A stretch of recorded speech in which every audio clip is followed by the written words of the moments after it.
Dua orang, berapa orang yang beliau bisa sebut? Oke, bismillah. Nggak apa-apa Bu Kendi, silakan. Oke, yang ini belum? Nggak apa, terus. Jangan ada yang ngasih kode, mulutnya jangan. Betul. Terus? Iya, pakai itu Bu, biar yang lain dengar Bu. Keluarkan kelemahanmu ya, kayak Kak Taugulis Ningsih, terus Siti Farida. Mana Bu Siti Farida? Betul. Yang pakai pink, ujung merah pink. Oh, pakai Siti. Nambah-nambahin. Oh, Farida. Ibu. Terus Farida. Iya boleh benar. Nggak tahu deh, cuma itu aja Ustaz, cuma 2 orang. Coba yang jadi warga jangan berbunyi. Anda dengar aja, kalau salah baru acung tangan. Oh saya namanya bukan itu. Endang W dan Endang P.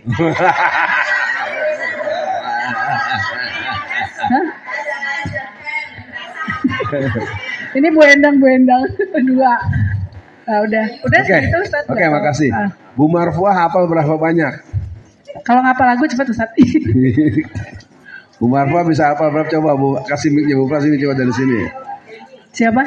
Panitia siapa yang hafal? Pak Her hafal berapa orang? Her hafal nih, berani dia ya Pak Her. Ya terutama yang ngisi absen tadi paling tidak baca. Saya baca. Iya. Ya. Tunjuk orangnya. Pak Henry itu belakang.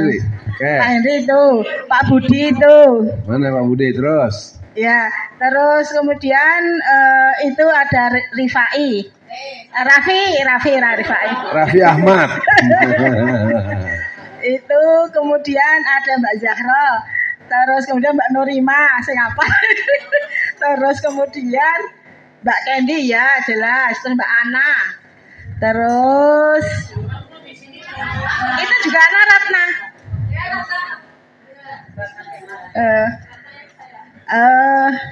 Ya Ratna, panggilannya Ana ya? Oh enggak. Udah cukup. Baik, sekarang kita mulai dengan catatan tidak ada pengecualian sementara buat semua yang jadi peserta, handphonenya dikumpulkan dulu. Ini masih megang handphone. Iya nanti lagi kan udah materi mau dimulai. Oke, bismillahirrahmanirrahim teman-teman semua. Materi kita sebetulnya tidak lebih ringan, tapi membutuhkan, makanya kita buat suasana lain dulu tadi. Nah, itu sebenarnya bikin suasana lain aja. Ya, kita akan masuk kajian berikut atau materi berikut, mobilisasi partisipasi politik Islam. Nanti selepas materi dialog kita dialog nanti setelah selesai sholat asar sampai sekitar jam 4:30. Ya, kita diam. Materi ini akan saya selesaikan sampai berkumandang azan asar. Disimak dengan baik karena ini bagian untuk yang jadi caleg maupun yang ingin kita punya kemenangan politik. Bismillah. Pertama kita akan membicarakan apa manfaat, apa gunanya kekuasaan politik bagi umat Islam. Ada banyak pastinya, bisa puluhan, bisa ratusan, bisa ribuan, bisa sekian. Di kesempatan yang seperti ini kita coba munculkan 6 manfaat kekuasaan politik. Yang pertama, dakwah Islam syiar dan lancar dan aman. Anda bisa membayangkan kalau di sini Pak Her Akwar sebagai wali kota Solo, nggak akan ada tuh intel di bawah-bawah gitu tuh, langsung diusir, ngapain di sini gitu. Tadi karena dia ada yang nyuruh. Coba kita kan, kalau yang kumpul di sini PDI Perjuangan, kira-kira ada intel nggak di bawah? Nah itu penting dipahami, ya. Jadi buat teman-teman memahami kekuasaan politik membuat syiar lancar dan aman. Ya, kegiatan mungkin tadi makan saya tahu kok ada yang nggak cukup, lapar, ya. Makan sama si cuil gitu, lapar belum selesai kenyang baru digigit udah habis nasi. Ya, nah kan kalau gitu mungkin oke, panitia nyiapkan sekian, dapat kiriman dari mana bisa terjadi.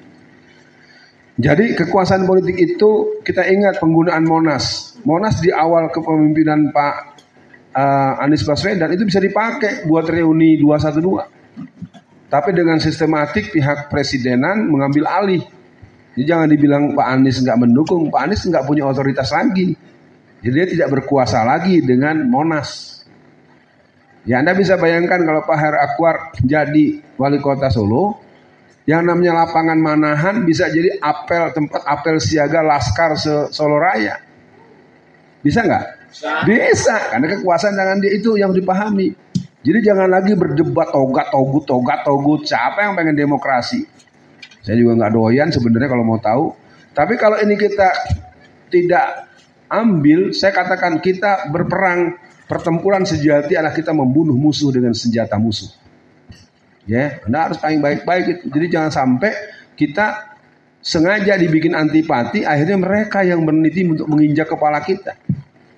Ya, jadi terminologi yang mereka punya itu nggak ada di Undang-Undang Dasar, nggak ada. Yang ada permusyawaratan.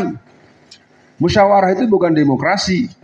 Tapi saya pesan buat seluruh warga belajar di sini, Anda jangan membahasakan statement yang konfrontatif dengan demokrasi. Kan demokrasi itu kan seperti aji-ajian, ya. Nah, makanya didiemin aja, mau kanyut-kanyut, mau jadi-jadi gitu ya. Yang jelas kita ikut pemilu untuk memenangkan presidennya yang bernama Anies Baswedan, walaupun kita banyak yang berubah pikiran ketika ada wakilnya. Ya, karena memang wakil ini resisten. Karena ikut membubarkan FPI itu ya PKB.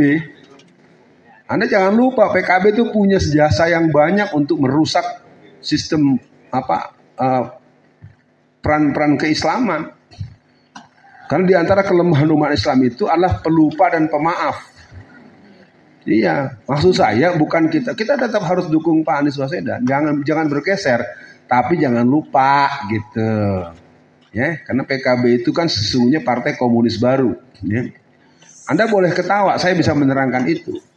Partai NU yang sesungguhnya adalah PKU dan PNU. PNU itu partai Nahdlatul Ummah. Itu yang mimpin namanya Kiai Haji Sukron Makmun. Kalau Anda tahu seorang ulama tua yang usianya 86 tahun, dan Anda boleh lihat di YouTube pidato-pidatonya, ceramah-ceramahnya. PKU itu adalah Partai Kebangkitan Umat yang memimpin namanya Kiai Haji Yusuf Hasim. Dia pamannya Gus Dur. Nah, PKB ini adalah nama bahasa Indonesianya Partai Ba'ath. Partai Ba'ath itu adalah Partai Kebangkitan Sosialis yang ada di Irak. Dan Gus Dur adalah anggota nomor 1172. Ya. Nah, tapi kita tentu untuk masalah ini saya beritahu sejarahnya, tentu kita tidak masuk pada posisi menolak karena kita sedang berpirau ini sedang berpolitik siasah gitu. Kenapa? Karena Partai Demokrat sudah mental. Kalau gara-gara nanti Anda buat lagi menurut Ustadz Alfian Tanjung, nanti akhirnya jadi hancur lagi. Orang saya bilang hidupkan HTI dan hidupkan FPI saja, bolak-balik kan nyerang saya lagi. Nah, kita berkuasa bisa dong hidupin lagi. Masa FPI yang nggak ada kesalahan nggak bisa hidupin lagi? PKI jelas mesti dilarang. Yang kedua, umat Islam tersantuni di dunia akhirat. Saya sebagai orang yang lama dalam pergerakan politik, saya tetap melihat kenapa harus nunggu 45 tahun untuk pergi haji?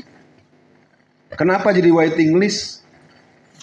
Sederhana aja kalau saya katakan saya menteri agama dalam konteks praktis, dalam konteks politik. Ya kan?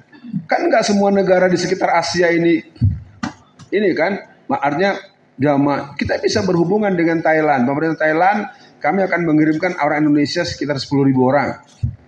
Pemerintah ini jadi kan selesai berangkat semua satu hari.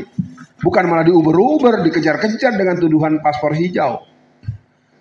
Mungkin kuota dari pemerintah Arab Saudi cuma 200.000 untuk Indonesia. Kan bisa dari Brunei, kita bisa dari yang lain, mas berangkat. Jangan dipersulit. Nah, karena birokrasi kita ini kalau bisa dipersulit, kenapa dipermudah? Ya kita buktikan saja di Afghanistan. Afghanistan itu merdeka tahun 2021. Tanggalnya tanggal 15. Ya, bulannya bulan Agustus. Baru mau 3 tahun, 2 tahun baru mau. Tapi Afghanistan setahun berkuasa As-Saif Akhundzada, dia memiliki satu kebijakan politik yang bagus. Seluruh warganya akan berangkat haji, diberangkatkan haji. Nah, ONH sisanya yang jumlah sekian ratus juta US dollar itu dibagi habis dengan semua yang berangkat. Jadi satu orang dapat pengembalian ONH-nya $515, ekivalen dengan 7.200.000. Pertanyaannya sekarang, kalau ONH kita, ongkos naik haji kita bersisa, katakanlah sisanya 500 miliar. Kira-kira sisanya dikembalikan nggak pada jamaah kita? Nah, kenapa Anda bisa serempak seperti itu? Jangan-jangan Anda gitu juga nih kalau berkuasa. Saya tidak. Saya bagaimanapun nanti akan kejar Anies kalau Anies nggak bisa mengembalikan. Anda tahu, yang namanya KTP, yang namanya KK, yang namanya akte, itu kewajiban lurah dan camat, bukan kewajiban kita. Kalau kita belum punya KTP, yang harus pusing itu Pak Lurah, bukan kita yang dimarah-marah oleh lurah. Kita sampai ngantri-ngantri. Ini ada Pak Budi Haidar, dia harus bisa menerangkan pendapat saya. Saya malu ya kalau teman-teman saya dari Jerman atau negara-negara yang kita anggap kafir itu. Di Jerman itu ibu-ibu melahirkan itu akan mendatangi setiap rumah sakit, akan ada 2 yang menyambut. Pertama bidan jaga, kedua dokter jaga. Bidan jaga akan datang dengan bahasa yang sangat menghibur ibu. Ini kelihatannya sudah hamil tua. Mudah-mudahan ibu bisa tenang. Saya atau kami sudah menyiapkan kamar, ibu bisa ada. Sekarang kan kalau orang miskin kamarnya gak ada. Kalau orang kaya belum ngomong udah ada. Nah, terus dokter kan bilang, ibu kita usahakan ibu melahirkan dengan normal. Di kita belum suruh sesar. Saya bisa buat pertanyaan. Sekarang saya minta semua jawab. Kucing itu melahirkan atau bertelur? Pernah dengar gak kucing disesar? Dengan pertanyaan saya saja udah jelas. Ya, saya punya teman tinggalnya di daerah Cibubur, anaknya baru 9. Seluruh anaknya yang lahir dari rahim istrinya, dari anak pertama sampai anak kelima, itu dia langsung yang persalinan, karena dia memang punya kemampuan. Bagaimana cara memberi semangat, bagaimana agar jangan terlalu. Nah, untuk anak yang ke-6, anak yang ke-7 itu sudah bisa dibantu oleh anak yang pertama. Ambilin baskom, air hangat buat mandiin adiknya. Karena sesungguhnya nah kalau kita belajar orang tua kita zaman dulu. Ini ada ibu kita yang usia 71. Nenek-nenek kita itu kan anaknya 12, 19. Kenapa? Kalau kita belajar dalam ilmu biologi, perempuan yang rutin melahirkan itu akan terlihat wajahnya tetap cantik. Ya. Sekarang kenapa ibu-ibu baru punya anak 2? Karena dia menganggap melahirkan itu sebagai siksaan. Bukan salah ibu-ibu ya, saya nggak nyalain, tapi saya punya pengetahuan itu. Jadi cerita kawan saya yang sempat tahu ada proses melahirkan persalinan di Jerman, itu di rumah sakit Jerman. Pihak suster menggaransi ada kamar kosong. Pihak dokter menjamin dan mengikhtiarkan lahirnya normal. Pihak rumah sakit minta apa? Pihak rumah sakit minta fotokopi KTP, fotokopi KK dan segala macam. Dan pihak sekretariat rumah sakit yang mengurus ke kecamatan, ke kelurahan dan kecamatan. Ketika anak itu pulang setelah ibunya melahirkan karena memang ternyata normal. Kenapa banyak yang sesar? Karena ditakut-takutin sama dokter. Dan disuntik sehingga posisi sungsangnya tetap stabil. Iya, terus terang saja itu permainan. Ya, jadi mungkin teman-teman yang perlu kenal, saya ini dari dulu punya tekad jadi dokter. Dan secara akademis memang saya dari dulu diizinkan Allah punya kemampuan. Saya dulu zaman kuliah beasiswa saya 2. Saya salah satu siswa dari SMPP, Sekolah Menengah Persiapan Pembangunan. Di Jakarta cuma ada 2. Kenapa saya perlu cerita ini? Mungkin penting untuk kita sadari bahwa seorang penguasa politik, dia harus sampai kepada sebuah sikap, dia sayang, dia pikirkan bagaimana mudahnya rakyat itu. Kalau KTP belum punya, yang pusing itu Pak Lurah, bukan kita dibentak-bentak lurah. Lurahnya PDIP sih. Ya sama aja, dulu zaman P3 gitu juga. Karena birokrasi kita ini birokrasi jajahan Belanda. Nah, jadi ketika anak itu lahir, nah mungkin kalau vaksinnya saya nggak tahu lah, kalau vaksin saya nggak berani. Kalau saya baru bisa menjaga cucu-cucu saya 5 orang, yang 4 masih bisa saya jaga. Nah, pihak pemerintah Jerman akan menyiapkan sejumlah uang untuk biaya hidup 1-2 minggu ke depan. Sebelum mereka dijemput keluarga untuk pulang ke rumah, pihak kelurahan dan kecamatan mengantarkan akte kelahiran. Itu namanya pemerintah, itu namanya public service. Dan itu bukan jadi bahan kampanye. Sekolah gratis itu mau presidennya siapa ya harus gratis. Anda coba cek ke Turki. Di Turki itu anak pribumi Turki dari SD sampai kelas tamat S3 gratis. Anak-anak luar Turki dia bisa belajar ongkos kuliah nggak sampai 4 juta per semester. Tapi ada syarat, harus mahir berbahasa Turki. Nggak ada syarat-syarat yang macam-macam, kitanya aja ribet. Ya karena negara kita ini kepemimpinan itu tidak dipimpin oleh orang yang berpolitik dan berjiwa kenegarawanan. Orang yang kenal saya itu juga nggak ngerti, saya nggak pernah menang jadi caleg. Kok nggak lulus afiannya? Saya nggak perlu marah sama siapa-siapa. Emang kita nggak mau dipimpin sama orang yang bisa mimpin. Ya Pak Anies Baswedan bayangkan, ibu-ibu, guru-guru, pensiunan, nggak ada yang bayar pajak. Bukan karena dia mangkir, bukan karena dia khianat.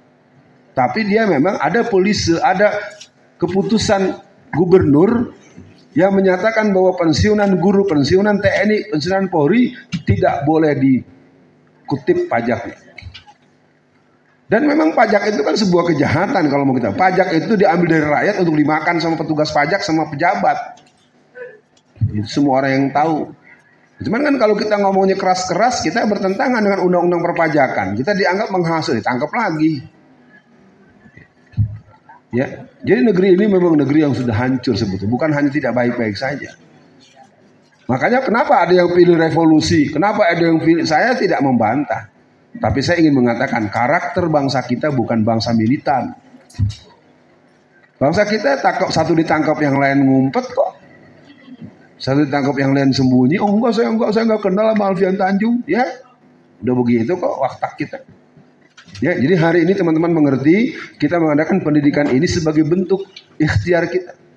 Kalau ini bisa kita teruskan nanti malam yang punya waktu senggang kita tetap sholat malam, kita berdoa buat kebutuhan kita, buat keluarga kita. Yang sakit biar bisa segera sehat, yang kurang ekonominya biar Allah kasih rezeki yang melimpah halal dan berketerusan. Nah, kita doakan Habib Rizik, kita doakan Ustadz Ahmad Okbah yang baru pulang, kita doakan 3.000 Ustadz guru-guru kita yang dalam penjara. Alih-alih ngirim sumbangan duit, doain aja kagak. Habis baru tahu sih Ustadz, iya kalau tadi sekarang dikasih tahu. Yang ketiga, menjadi tuan di negeri sendiri. Kalau kita mempunyai otoritas politik. Tapi memang terus terang, ketika dulu juga di Kalimantan Timur, itu ada, mungkin ini penting buat direnungan ya. Saya lagi lupa nama kabupatennya. Kalau ada yang bisa nyebut nanti boleh sebut. Itu sekolah gratis dari TK sampai tamat S3. Tapi akibatnya apa? Dengan ada kebijakan PMK, ini di Indonesia ya, gratis beneran. Ya, saya kok lagi dikasih lupa nama bupati. Kalau ada yang bisa sebut. Di Kalimantan itu ada sebuah kabupaten yang menggratiskan anak-anak. Astagfirullahaladzim. Dan nanti kalau keinget saya sebut. Ya, Kutai Kertanegara. 2004, Kutai Kertanegara menggratiskan. Tapi Anda jangan girang dulu. Ternyata dengan digratiskan itu mereka nggak ada yang pengen sekolah. Karena satu orang itu tiap pekan bisa genggam uang sekitar 20 juta. Akibatnya Jumat sore mereka udah berkumpul di bandara. Nanti malam mereka naik pesawat sampai ke hotel Marco Polo, sampai ke hotel yang mewah di Jakarta. Ntar pulang malam Senin. Yang namanya berzina, yang namanya jewak gigolo. Maaf ya, itu tadi ternyata hidup ketika diberi kemudahan, dia nggak bersyukur juga. Sampainya Pemdanya kebingungan ngerayu-rayu orang biar mau sekolah. Ada orang nggak sekolah alasan miskin. Jika dikasih gratis nggak pengen sekolah. Ya arti menggratiskan sekolah itu tidak, kalau dalam teori kepemimpinan politik atau negara nggak bagus. Nggak usah bicarakan biaya. Kalau perlu yang nggak sekolah tangkap bapaknya. Udah semua gratis nggak sekolah juga tangkap bapaknya. Nah itu terjadi di Aceh. Di Aceh itu kalau ada perempuan-perempuan menggunakan pakaian yang tidak islami dalam artian seronok atau terlalu jilbab segala macam, itu ditangkap. Tinggal dilihat dia udah bersuami atau belum. Kalau dia bersuami, suami dipanggil. Lu ngerti nggak syariat hijab? Kalau nggak ngerti, nih bini lu dipenjara 3 bulan. Komitmen mau kasih tau ya. Ya terus terang saja kalau boleh saya cerita, memang sayang ini nggak terekspos. Datang di jalan kemana-mana pakai celana ketat jin. Itu nanti polwan menangkap, itu digunting itu semua, dikasih baju hijab yang rapi. Cuman kan berita-berita pelaksanaan itu selalu dengan pandangan miring terus. Sama dengan anak-anak perempuan di Afghanistan. Saya tahu betul. Yang namanya Mullah Omar selama 96 sampai 2001 dia jadi pemimpin Taliban jilid 1. Ya kan, Mullah Omar tuh bukan negarawan, dia ustadz kampung. Satu waktu dia kedapat laporan ada 2 anak gadis diculik. Orang tuanya lapor, Ustadz, anak saya diculik, anak preman pasar Klewer. Oleh Mullah Omar dikejar, ditangkap itu, anaknya alhamdulillah nggak sempat diapa-apakan, dipulangkan. Akhirnya sejak itu orang lapor itu, makanya agak berbeda Mullah Omar dengan Syekh Akhundzada dan kawan-kawan. Sekarang ini pemimpin rata-rata doktor dan ahlul Quran. Dan satu sikap mereka tidak pernah mau tampil di hadapan publik. Nah sayangnya kita sekarang menginginkan formula Taliban, sholat malamnya aja males. Ya. Karena ada seorang ulama pergerakan mengatakan, bohong. Orang yang ingin berjihad di jalan Allah, dia tidak membiasakan sholat malam dalam hidupnya. Mau pakai pola Taliban, subuhnya di rumah. Ini terus terang saya ingin buka, karena kita itu kadang-kadang ingin sama dengan orang, tapi kita nggak sama ininya, komposisi menunya, komposisi adonannya nggak sama. Udah, kita yang jelas kita akan hadapi 2024 dengan kita merebut kekuasaan di semua lini. Kalau Allah izinkan ini jalan dan Pak Anies nanti lolos, Bu Kendi lolos, Bu Rizky lolos, dan di sini juga nanti ada Pak Samrodin ya, angkatan 2 ya, angkatan 2 dulu Mbak Kendi, ada namanya Pak Samrodin. Pak Samrodin itu anggota DPRD Sukoharjo dari PKS. Dia pemilu ini akan ikut DPR RI. Dia jadi peserta. Iya, ya pokoknya itulah Bapak itu. Yang jelas dia suka memberikan kajian baca Quran setiap subuh lewat TikTok dia gitu. Nah, kita masuk yang keempat. Memudahkan tegaknya syariah. Kalau kekuasaan di tangan kita, walaupun mungkin belum bisa bentuk pada formula khilafah, minimal kita jadi miniatur. Ya. Anda tahu di Bengkulu itu ada seorang bupati atau wali kota, ya wali kota Bengkulu atau kota Bengkulu atau kabupaten, saya kurang paham, tapi dia itu orang jamaah tabligh. Programnya adalah sholat di masjid. Agendanya cuma 3M, bukan uang ya. M itu makan. Ya, jadi pagi-pagi ada makan pagi. Jadi gitu Ustaz. Jadi orang subuh-subuh tuh penuh. Ada sarapan makannya bukan makan asal-asalan, bukan nasi kucing. Bukan nasi angkringan, nasi menu biasa, Pemda yang biayain. Siang ada makan siang, malam ada makan malam. Jadi yang tukang parkir segala macam pada makan. Apa kata cerita beliau? Orang yang makan tapi nggak sholat, nggak ditegur, biarin aja. Lama-lama kan malu dia.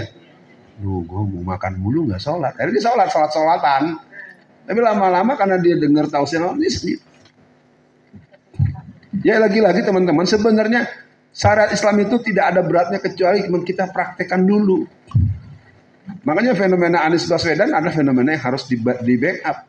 Jadi kalau saya punya planning jadi gubernur Jawa Tengah, selesai. Ya, Anda akan paham watak saya secara psikologi dan pola kepemimpinan. Tapi kan nggak bakal mungkin menang. Orang nanya terus duitnya melulu, sumbangannya apa. Nah yang keempat, yang kelima, melancarkan urusan dan memenangkan kepentingan. Ya. Sebenarnya kalau mau kita buka ya kita malu teman-teman semua. Di seluruh negara Islam yang namanya pelayanan kesehatan, yang namanya relawan-relawan medis itu menggunakan bulan sabit merah. Kenapa kita palang merah? Padahal kita 90% Muslim. Karena kita dari dulu tidak mempunyai visi politik. Saya malu kalau dalam pertemuan-pertemuan itu Muslimnya 90%, tapi lambang relawannya salib. Kan palang merah itu kan salib. Itu tadi, karena yang dulu jadi dokter itu kebanyakan anak Belanda, anak orang kaya, anak orang Cina. Kita nggak usah menyesali itu semua, makanya kita dari bawah.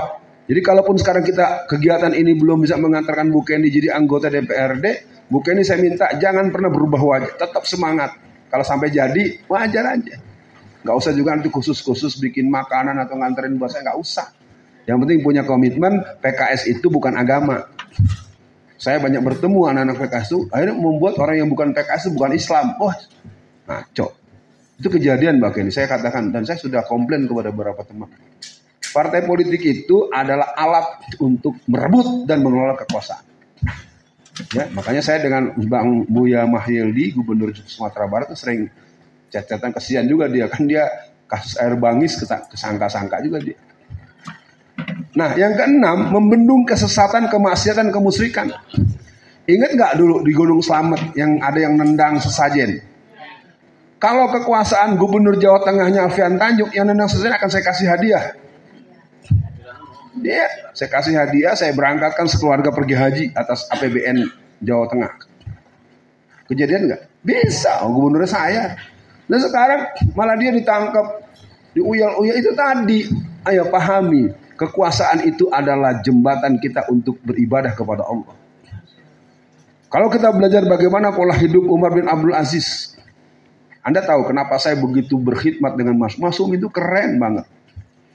Siapa yang namanya Natsir? Dr. Muhammad Nasir, salah satu ketua umum Masumi. Satu hari dia kedatangan tamu anak muda dari Kalimantan. Padahal Perdana Menteri, Anda bayangkan, tahu-tahu anak muda datang depan meja dia. Rupanya satpam beberapa lapis itu dibohongin. Namanya bilang ponakan kan nggak berani ngelarang kan. Sopo jenengan? Aku ini keponakannya. Tapi bohong. Artinya satpam-satpam nggak ada yang berani buktiin kan. Akhirnya dikasih masuk. Tahu-tahu di depan sini. Assalamualaikum. Kamu siapa kok di sini? Maaf Pak. Saya ada sesuatu. Apa kebutuhan kamu? Saya udah berapa tahun belum pulang kampung, Pak. Mau minta ongkos buat pulang kampung. Anda tahu jawaban Dr. Natsir? Saya nggak ada uang. Wah, Perdana Menteri nggak punya uang. Iya, kalau nggak ada gimana? Diambil bolpen. Kamu rumahnya di mana? Nama kamu siapa? Oke, kamu pulang dulu. Nanti kalau saya gajian, saya akan cari kamu. Terbayang nggak bapak-bapak ibu-ibu seorang Dr. Natsir dengan uang yang dia pegang, dengan gaji yang mungkin cukup untuk sebulan bahkan lebih, namanya menteri ya. Dia sisihkan 2 amplop. Amplop pertama dia tahu kan, dia cek harga tiket Pelni kapal laut dari sini ke Kalimantan berapa. Satu lagi dikasihkan sekitar berapa ribu rupiah. Dulu kan 1000 itu banyak ya. Saya masih ngalami, saya bertengkar dengan kakak saya saat itu berebut uang 5 rupiah. Gotun namanya, gotun. Iya, 5 rupiah itu bisa buat beli 2 kerupuk. Ya, kalau kerupuk yang dimakan di sini kan paling enggak 1000 satu kan? Iya kan? Ini 5 rupiah. Anda bisa bayangkan dengan bermodalkan alamat itu, seorang Perdana Menteri dengan menggunakan sepeda ontel. Tek. Dia lihat, nanya. Assalamualaikum. Salam. Tuh anak, kok orang enggak saya ini, tapi saya pernah dengar suaranya ya. Pak Perdana Menteri kesini. Apa-apa nggak salah? Kan kamu datang kemarin ngebohongin penjaga saya. Katanya mau pulang kampung, dikasih ini harga tiket kapal laut. Ini sedikit beli oleh-oleh buat ibu kamu. Jadi saya ingin katakan pada teman-teman, dalam pergaulan saya banyak dengan tokoh, termasuk P3. Kenapa saya bertahan di P3? Di P3 itu ada seorang tokoh P3 yang namanya Muhammad Usi Tamrin. Orang Yogyakarta. Keren. Kalau dia nugasin saya kemana-mana, Alfian, saya mau titip uang nih ke Bapak Anu. Misalnya 15 juta. Ini uang, antarkan. Kita yang nganterin uang itu dikasih uang. Kan kita kan pusing ya pakai dia. Megang duit banyak, kita nggak punya duit. Jadi dia kalau minta tolong, nih Alfian anterin, ini 1 juta buat kamu. Kita nggak minta, jadi kasih, alhamdulillah banget dah. Sekarang kan sering terjadi, kita jadi panitia, manggil penceramah, bayarnya mahal.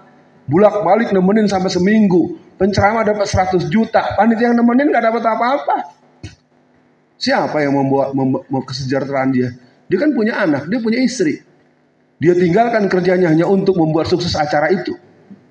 Itu kan salah satu yang ditegurkan oleh Ustadz Jazir. Jangan jadikan merebut sebagai budak. Saya marah Mbak Kendi, satu hari ada seorang merebut masjid. Saya tanya, Mas, sebulan dikasih berapa oleh pengurus masjid? 70.000 Pak. Coba bayangkan. Tahun 2020, bukan zaman dulu. Jadi kita ingin katakan teman-teman, kekuasaan politik harus direbut. Harta dengan membayarnya. Persoalannya, mampu nggak kita kalau kita membayar dengan habis, lalu Anda nggak bilang, gara-gara Ustadz Alfian Tanjung habis saya. Ya Anda harus ukur, membayar itu bukan berarti jual rumah sampai jual kolor. Ya, Anda hitung saja. Jadi jelas kekuasaan politik ada banyak manfaatnya, 6 ini baik untuk jadi perhatian. Lalu bagaimana? Bagaimana kita menyadarkan pemilih muslim? Karena kita tuh yang malas lah. Rumahnya dekat TPS di hari H malah nggak mau, apalagi anak remaja, apalagi mahasiswa. Malas nyoblos mau nggak pengaruh buat nasib kita mah. Gitu terus. Dengan kita tidak datang berarti sisa suara semakin banyak, dicoblosin sama Satgas PDIP. Jadi yang pertama, memilih adalah kesadaran, memilih adalah hak dan kewajiban untuk misi Islam. Ini kalau gelombang ini bisa kita elektriskan, jadi benar. Makanya saya pesan buat teman-teman, kerja-kerja kita ke depan, jangan terlalu main pada bombastis pengumuman-pengumuman. Udah terus.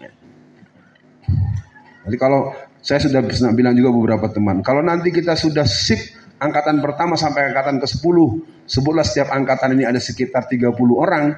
Kalau udah ke-10 kan berarti 300 orang.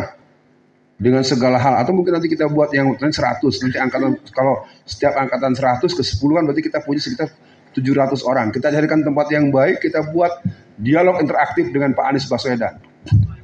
Iya, maka ini bisa ditugaskan menghubungi beliau nanti. Kita cari tempat yang representatif, pembiayaan kita serahkan kepada semua kita. Tapi jangan itu, Ustaz Alfian pernah janji tapi bohong. Kenapa jadi saya yang bohong? Ayo kita, jadi artinya mungkin nanti kalau memang bisa kita jalankan, ini kan kita rencana 50 angkatan nih makin ini. Nah kalau angkatan keberapa masih jalan, lalu kemudian kita bisa, kita dengan segala hormat tetap menghormati Pak Muhammad Iskandar. Terus jangan kata Ustadz Alfian PKB begini, jangan, ente nggak kesian sama gua gitu ya. Bukan saya takut, itu namanya nggak cerdas ya.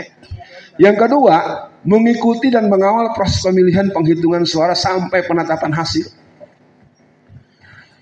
Artinya walaupun kita tidak terlibat langsung, kita dorong teman-teman. Mungkin paling minimal ibu-ibu dekat rumahnya ada TPS. Kenapa waktu pemilihan Ahok gereja-gereja besar menyiapkan tempat buat TPS? Itu strategi mereka untuk menambah suara Ahok. Karena anak-anak yang bertugas menjaga suara, mencatat C1 segala macam itu paling-paling dikasih oleh tim paling tinggi 300.000. Uang kas gereja menambahkan 700 jadi 1 juta dengan pesan, tolong ya suaranya digeser ke suara Ahok. Kita tidak perlu mau bermain curang, tapi jangan mau dicurangin. Jadi yang kedua, mengikuti dan mengawal. Jadi bapak-bapak semua, ya kalau memang ikutin aja, liatin. Apalagi kalau Anda punya kemampuan, Anda bikin videonya. Apalagi kalau video Anda terbuka, saya minta sekarang ya, alumni pendidikan politik Islam, jadikan senjata kita, no viral, no justice. Tapi pesannya kalau nanti udah jadi videonya, Anda harus memuat 5W1H. Misalnya, Bupati Boyolali mengancam dengan pisau dan pistol kepada seorang ulama di Boyolali. Tapi Anda punya videonya, harinya hari apa, tanggal-tanggal berapa gitu. Ini kadang-kadang video-video bersebar makin, tapi nggak ada keterangannya. Jadi orang nggak tahu nih kapan. Kalau Anda takut kasih ke saya nanti atau tim saya nanti kita sebar. Dan yang pasti Anda jangan berbohong. Ya, mereka tuh mati kutu. Permainan Denny JA itu Denny Indrayana keren. Nah itu mungkin nanti jadi semangat buat teman-teman bahwa pendidikan ini adalah bimbingan Allah buat kita semua. Kepindahan seorang Alfian Tanjung bukan kepindahan kali ya. Saya ini kan titik saya kan di Banten dan di sini. Yang ketiga, terlibat di berbagai lini dalam bentuk sifat, ragam, partisipasi. Karena kemarin banyak yang mati diracun, itu diracun saya kasih tahu. Saya di penjara itu ada seorang namanya Fulan, Haji Fulan, laki-laki. Dia tuh membunuh 3 orang dengan racun yang dia bilang apa? Racun itu tidak berwarna, tidak berbau, tidak berasa, dan bisa dipinta atau dipesan sesuai dengan kebutuhan. Ada yang mati per 3 jam, ada yang mati per 3 minggu, ada yang mati per 3 bulan.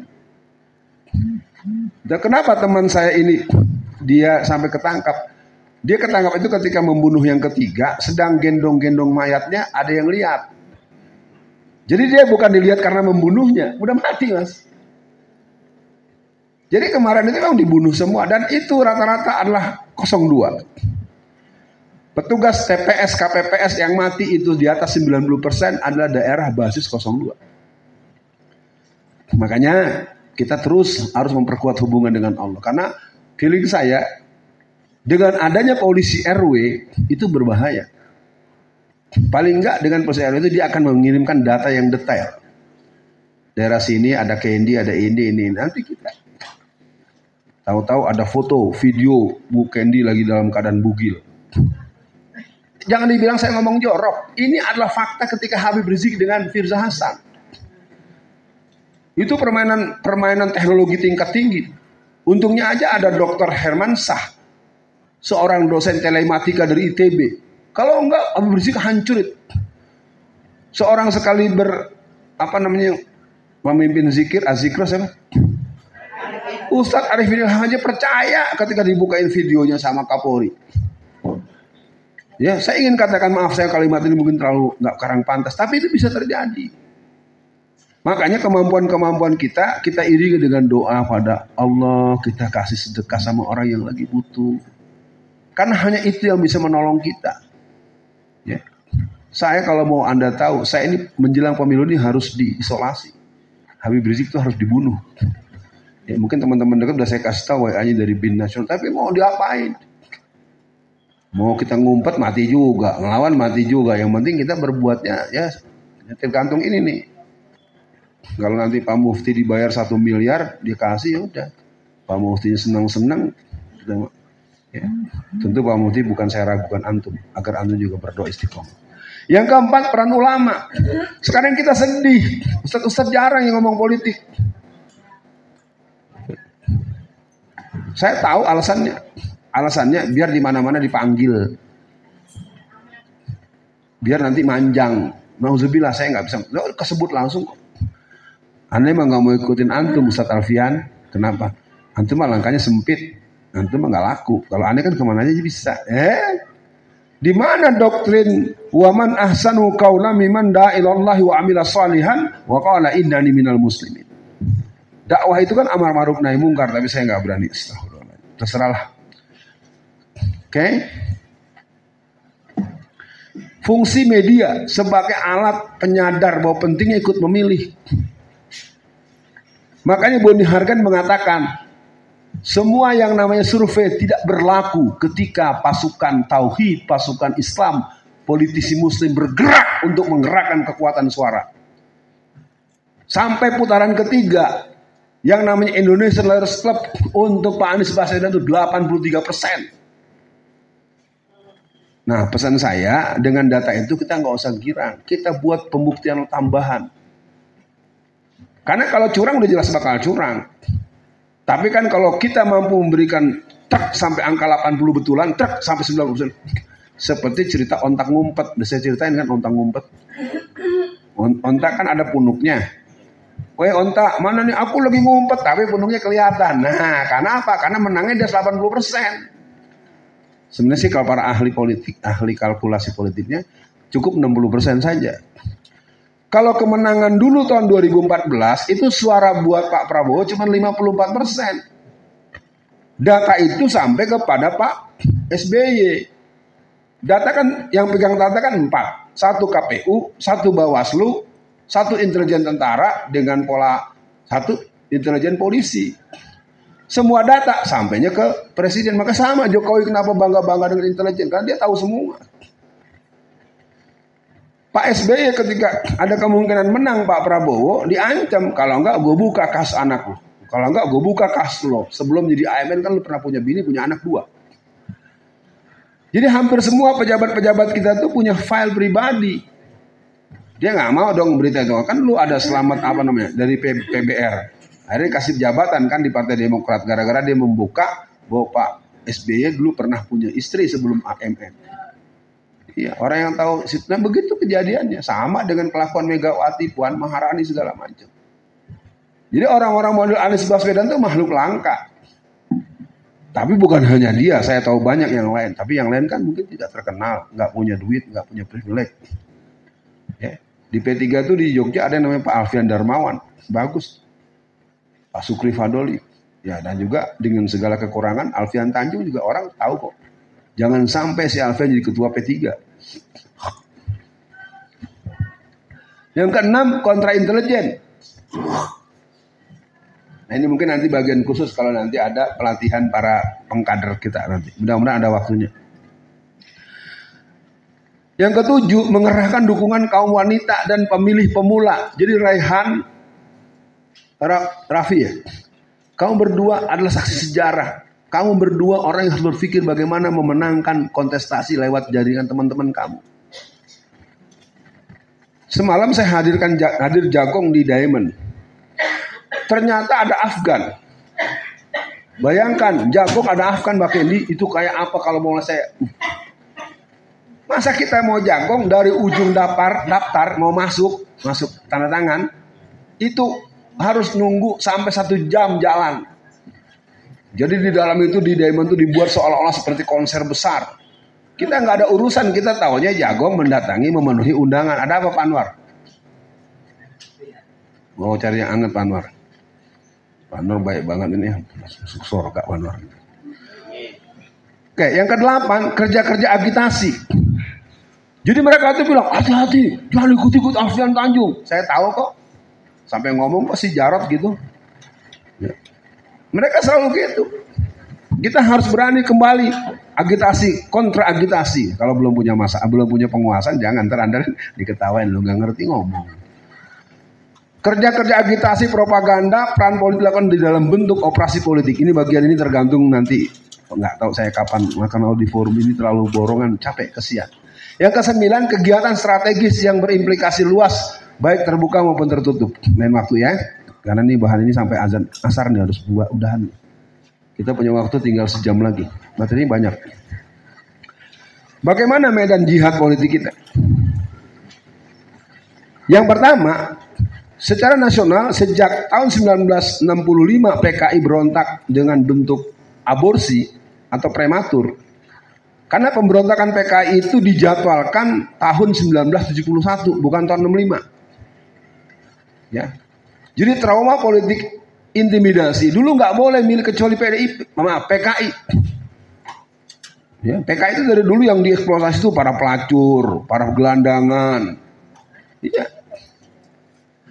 Dan petani-petani miskin. Saudara-saudara seumur